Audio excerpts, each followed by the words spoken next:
ভোটের আগে সিঙ্গুরে সিপিএম থেকে তৃণমূলে, আর কদিন পরেই বিধানসভা ভোট।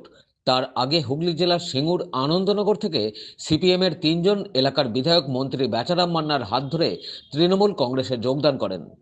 এদিন তাদের হাতে দলীয় পতাকা তুলে দেন মন্ত্রী বেচারাম মান্না।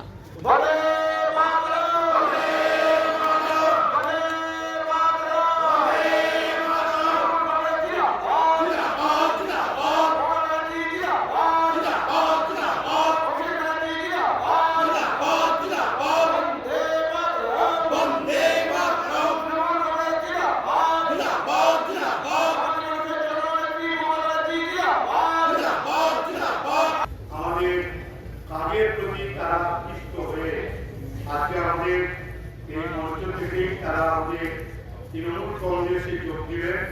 আমি তাদের উদ্দেশ্যে একবার জোরে করতালি দিয়ে অভিনন্দন জানাই এবং তাদেরকে আপন করে আগামী দিনে তাদেরকে সঙ্গে নিয়ে আমরা একসাথে একজোটে আমরা কাজ করব। সিঙ্গুর থেকে রাজেশ দেবনাথের রিপোর্ট, খবর নিউজ 6।